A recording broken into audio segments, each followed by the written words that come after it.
morning pare koy. Sisidling na tayo ng buto ng talong pare koy. Yan. Bubungan natin kasi napakainit pare koy. Umuulan na pare koy dito sa amin, kaya kailangan makapagsidling na.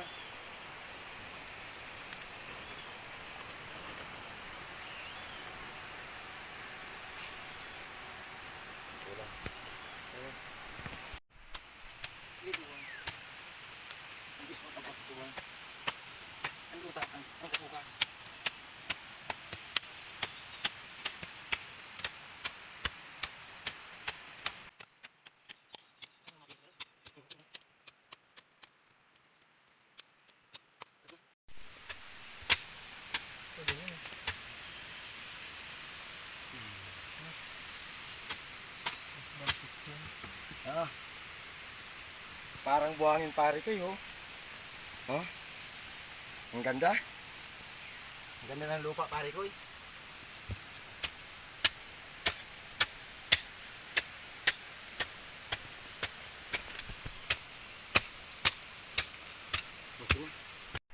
Tingnan nyo pare ko, kanina lang po. Napakainit. Naglagay pa nga kami ng tent. Sa sobrang init. Ngayon nandito na po ang ulan ho. Dumating na naman po. Hindi pa nga kami nakakapagtapos ng pagsisidling. Kasama ko yung anak ko po, yung manugang ko at saka itong bunso ko po. Ayan, tinulungan po si papa niya. Hi sa mga kapare ko ni Papa. Sana po supportahan niyo po palagi siya at sana po hindi po kayo magsawang panoorin lahat ng mga videos niya. And kung hindi po kayo naka-subscribe, mag-subscribe na po kayo. At kung may mga kaibigan po kayo or kakilala nyo, i-share nyo po sa kanila ang vlog ni Papa at matututunan nyo po kung paano magtanim ng maayos. Ito po pare koy. Papakita ko po sa inyo kung paano ang proseso ng sisidling ng talong. Ito po, napinis na po namin. Ito, pinong-pino na po yung lupa. Sipag po ng bunso ko ho. Kaya lang inabutan kami ng ulan. Hindi po namin na tapos kaagad, hindi pa nailagay yung buto ng talong. I-divide ko po ito sa mahiging dalawang plat po ito kasi isang 100 grams po ito na sisidling ko po. Sige po, maya naman uli. Okay na pare ko, nahati ko na sa dalawang plat po. Kailangan papatagin po ito. Para hindi na po maghahanap ng pang topsoil, kukunin natin yung pinaka-ibabaw po nito. Ganyan ho. Itatabi natin po dito sa tabi. Huwag po aapakan kasi titigas po yan. Yan. Kukuha tayo ng pang-topping dito para hindi na tayo magkuha dyan. Dito na tayo mismo kukuha ng pang pinaka-topsoil niya sa buto. Ito. Yan. Kailangan patag po yan.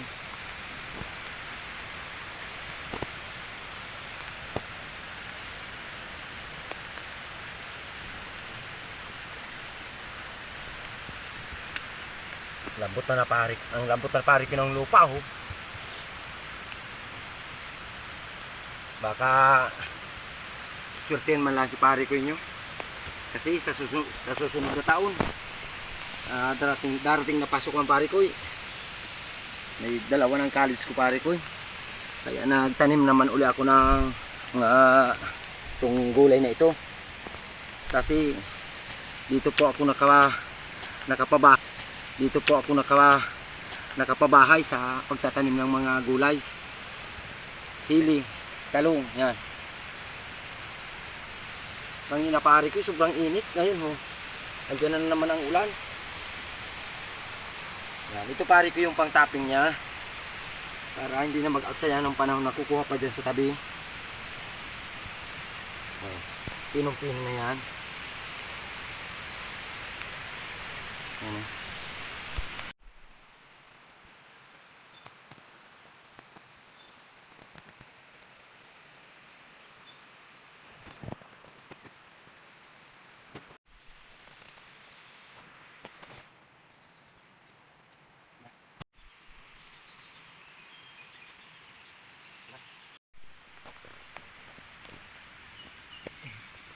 na pare ko. Ayun.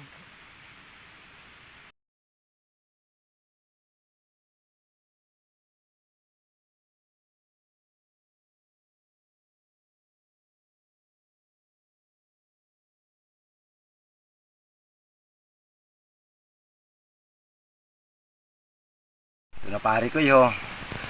Isang lata ko na talong. Muri na pare ko.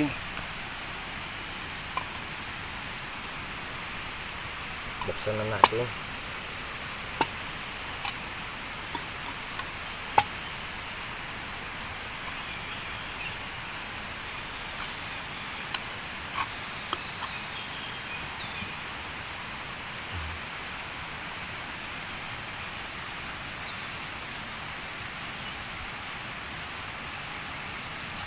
Tama-tama pare ko yung dalawang plat ko.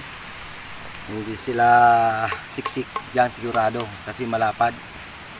Kailangan malapad pare ko yung plat para matataba po ang puno nila. At wag nyong kalilimutan pare ko.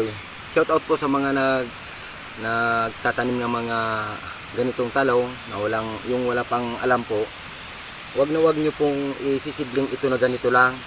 Kasi kapag isinidling po ito sa direkta nyo sa lupa po, tiyak na kinabukasan po wala na yung buto nyo, pare ko. Kailangan may insecticide po. Wag nyong kalilimutan palagi ang insecticide. Kasi kakainin po ito ng lamgam. Kinabukasan wala na po yung buto nyo sa plat. Ito na po. Ang paglagay po nito, konti lang po. Huwag yung dadamihan. Kasi makakapinsala din ito sa buto. Konti lang po. Mga ilang lang. Yan, ganyan lang ho. Tulo-tulo lang ho. Yan, okay lang yan pare ko, konti lang. Pananggalang po yan sa sa lamgam.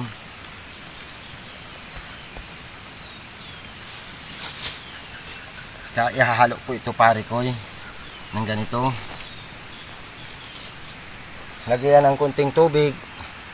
Wala na.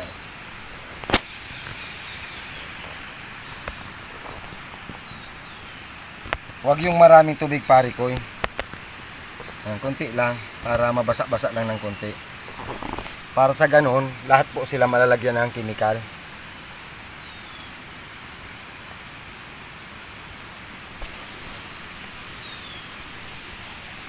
Tapos ipapatuyo ng konti sa araw. Pag natuyo na siya, ilalagay na doon sa plat.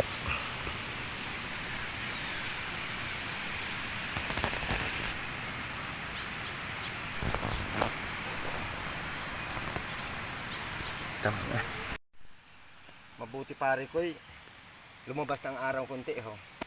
Kailangan matuyo po ito para hindi pag magkadikit-dikit po sila yung buto. Konti lang na mga oras lang pare ko.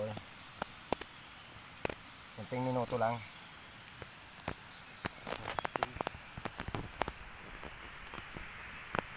Ay, na plastic na pare ko. Ilagay na natin.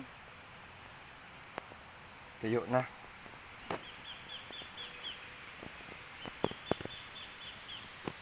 Tika. Konting dasal pa rin. Bigyan mo kami na kaginhawaan sa pagtatanim na po nito. Tika. Hihipan pa yan pare ko. Kailangan may orasyon pa pare ko. Ito na.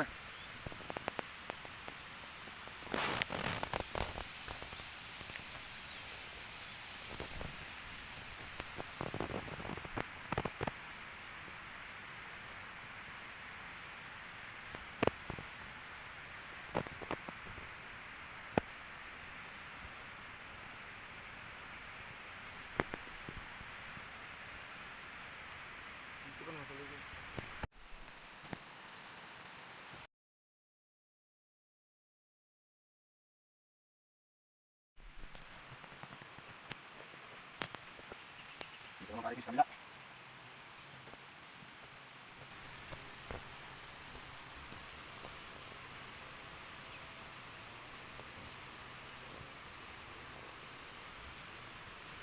Talagang pagsisidling pare ko, talagang tiyagaan pare ko.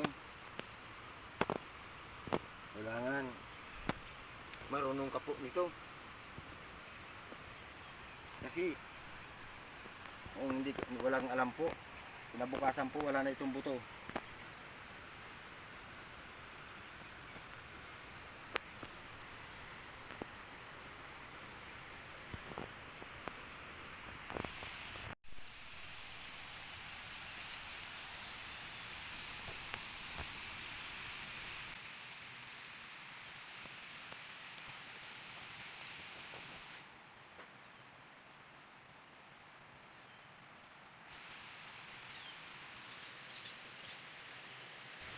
Ayos.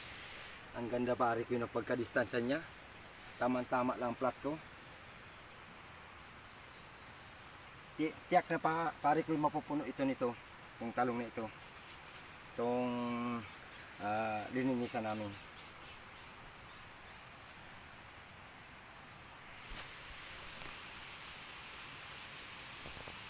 Yan pa.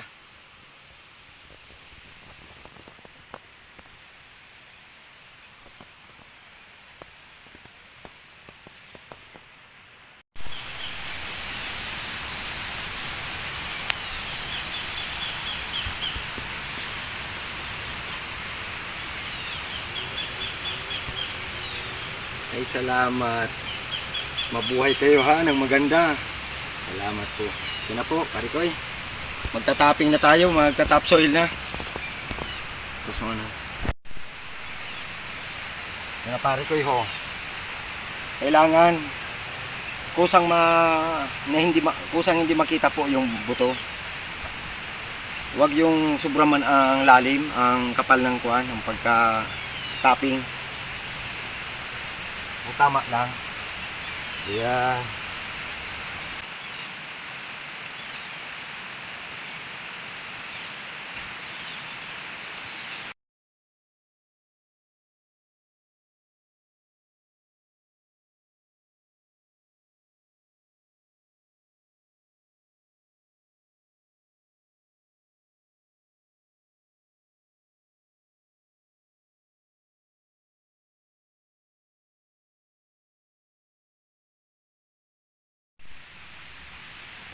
Yan. Okay na pare ko tagatagalan natapos din. Tama-tama lang yung ang lupa kong itinira.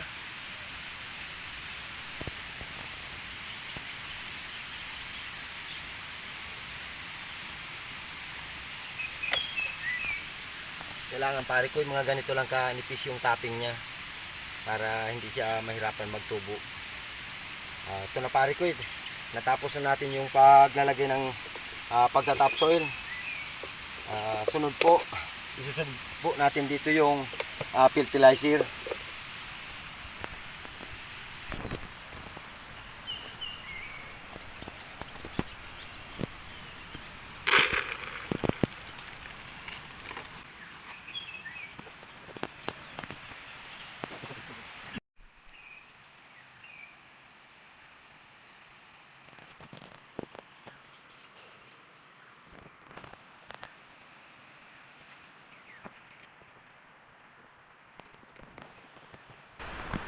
Kahit mataba pare ko ang lupa, kailangan pa rin ng konting fertilizer, pampataba. Alalay po sa kanila habang sila'y tumutubo po. Konti lang, huwag masyadong marami. Habang tumutubo po sila, tunaw na po ito. Hindi naman po ito makakapinsala kasi nasa ibabaw naman. Bago mabuhay sila, kumbaga sa na ito na tunaw na at nakasingaw na po yung abono. Okay na yan. Hanggang sa muli pare ko. Please like and share na lang mga kapare ko and subscribe. Huwag niyong kalilimutan sa pare ko nyo palagi para updated po kayo sa mga video ko pare ko. Thank you. Hanggang dito na lang.